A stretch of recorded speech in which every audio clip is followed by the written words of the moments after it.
તમારા જીવનનો જરૂર સદુપયોગ કરવો જોઈએ એવો સુવિચાર ગાંધીભાઈના મનમાં આવ્યો અને પોતાના વિચારનો અમલ કર્યો। દેવચંદ્રજી મહારાજની સન્મુખ બે હાથ જોડીને ઊભા રહી ગયા કીધું, આજથી તમે જ મારા ગુરુ, હું તમારો શિષ્ય, મારું તન મન ધન જે બધું છે તે તમારા ચરણોમાં સમર્પણ કરું છું અને તમે એવી કૃપા કરો કે મારા ઘેર જ મારા સદગુરુ તરીકે રહ્યો અને હું તમારી શિષ્ય તરીકે સેવા કરું। આવી રીતે બે હાથ જોડીને વિનંતી કરી એટલે દેવચંદ્રજી મહારાજે રાજ મંદિરે કાંઈ છોડી દીધું ને અહીંયા તો ગામજીબાઈએ સર્વપ્રથમ એને ચાકડા ઉપર પધરાવ્યો। ચાકડો એટલે શું? ગોળ ગાદી, ચાકડા ઉપર પધરાવી સદગુરુ તરીકે પૂજા કરી, આરતી ઉતારી। ત્યારથી આ જગ્યાનું નામ છે ચાકડા। ત્યારથી નિજાનંદ સ્વામી પોતાના પરિવાર સાથે અહીંયા આવી ગયા અને અહીંયા રહેવા તો નિજાનંદ સદગુરુ શ્રી દેવચંદ્રજી મહારાજનો જ પરિવાર 450 વર્ષથી વંશ પરંપરાગત ચાલવા આથી અમારી વંશાવલી છે સદગુરુ મહારાજની અને અમે લોકો નિજાનંદ સ્વામીની અત્યારે 11મી પેઢી છે। મારા પિતાજી સદગુરુ મહારાજની 10મી પેઢી હતા, ધામ પધારી ગયા। હવે ભાઈઓ છે, હું આ પરિવારની છોકરી છું પણ નાનપણથી રાજજી મહારાજની સેવામાં છું। તો નિજાનંદ સદગુરુ શ્રી દેવચંદ્રજી મહારાજનો પરિવાર રહેતો હોય તો નિજાનંદ સદગુરુ શ્રી દેવચંદ્રજી મહારાજની બધી વસ્તુઓ આ મંદિરમાં અસ્તિત્વમાં હોય છે, જે આજે પણ અસ્તિત્વ અંદર રસોઈ ગૃહ છે કે જ્યાં હીરબાઈ ભોજન બનાવતા અને રાજજી મહારાજ શ્રી કૃષ્ણનું સ્વરૂપ લઈ દિવસના 3 વખત આવે અને સદગુરુ મહારાજની સાથે ભોજન કરતા। આ તમારી પછવાડીની જગ્યા છે ને, અહીંયા રાસલીલા સદગુરુ મહારાજના સમયમાં પ્રત્યક્ષ રાજજી મહારાજ પધારી રાસલીલા કરતા। એટલે જો આ 4 થાંભલા તમને રાસલીલા દર્શન ઉપર જો ઉપર રાસલીલા, અહીંયા રાસલીલા પ્રત્યક્ષ રાજજી મહારાજ કરતા।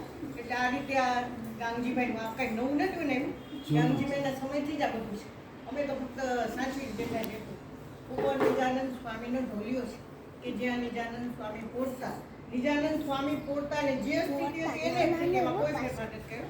પેલા એનો ઢોલિયો આમ જેમ આપણા પલંગ નીચે ઢોલિયો નીચે જ રહેતો, પણ નિજાનંદ સ્વામી ધામ પધારી ગયા પછી ભૂલમાં કોઈ બેસી ન જાય એટલે અમારા વડવાઓએ ઢોલિયાને ઝૂલાની જેમ માની, કોઈ બેસવાની ભૂલ પણ ન કરે અને દર્શનનો લાભ પણ કરે। તો આ રીતે આ મંદિરનું મહત્વ છે। પણ મારે ખાસ તો એક જ વાત સુંદર સાથને કહેવાની ઈચ્છા છે કે આપણા નિજાનંદ સદગુરુ શ્રી દેવચંદ્રજી મહારાજ વાસ્તવમાં કોણ એ આપણે બધાએ જાણવું જરૂરી છે। તો નિજાનંદ સદગુરુ શ્રી દેવચંદ્રજી મહારાજ બીજા કોઈ નતા, સાક્ષાત શ્યામાજીનો અવતાર। એક વખત પરમધામમાં રાજજીને શ્યામાજી પે બેઠા હતા તો શ્યામાજી મહારાણીએ રાજજી મહારાજને કીધું કે અમારે બ્રહ્માંડ જોયું। તો રાજજી મહારાજ કે તમે જરૂર જાઓ। રાજજી મહારાજે શ્યામાજી મહારાણીને સદગુરુના સ્વરૂપમાં અને વાસ્તવમાં જોઈએ તો આપણા રાજજી શ્યામાજી અલગ નથી। રાજજી મહારાજ ને શ્યામાજી મહારાણી બે એક જ છે, રાધા કૃષ્ણ એક જ છે। રાજજી મહારાજની જ આનંદમય શક્તિ શ્યામાજી છે અને સદગુરુ મહારાજ સાક્ષાત શ્યામાજીનો અવતાર। 450 વર્ષ જેવું થયું।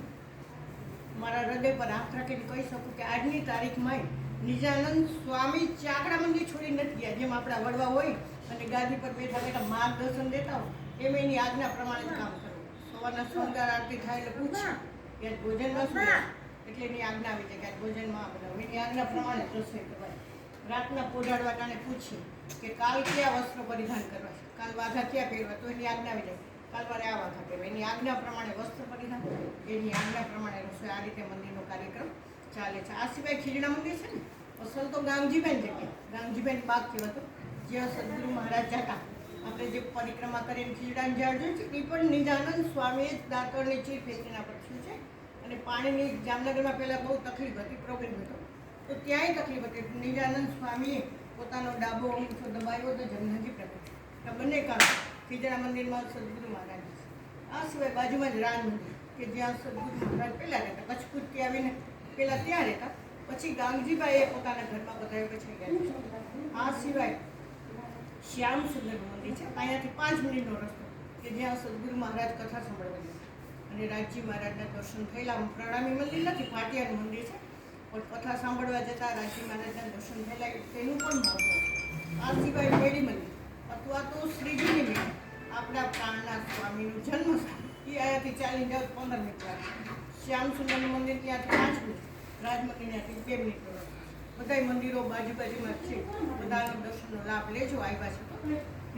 ખાસ તમને એમ થાય બધાને કે અમે લોકો દર્શન કરવા આવ્યા, પણ વાસ્તવમાં શું છે રાજજી મહારાજને હમણાં કોરોનાને આવ્યું ને બધી માથાકૂટ, એટલે રાજજી મહારાજની સખીઓ અહીંયા ભલે કોઈ પુરુષ હોય કે સ્ત્રી હોય, બાકી એકચ્યુઅલી આપણે બધા રાજ્યની સખી જ છીએ.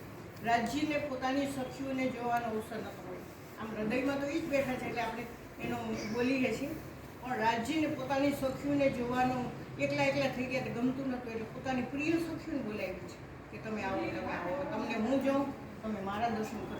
મેં જોયું છે કે પરસોત્તમ મહિનાથી એટલા બધા સુંદર સાકળ, કંઈ મને વિચાર્યું કે આ રાજ્યની કૃપાના પાત્ર છે. રાજજી મહારાજની કૃપા થઈને એને મોટા દિવસમાં આવું ખરેખર સહેલું નથી, પણ રાજજી મહારાજ કૃપા કરે ને એવું પામી શકે. અમારા બધાનો એમાં નંબર છે. પૂરું પરિવારના પ્રણામ. અને તમારી મોટી જાત્રા છે, કોઈ નાની જાત્રા નથી. ઉપર દર્શન કરો કે જણાવો. બોલો શ્રી પ્રાણનાથ પ્યારે કી જય.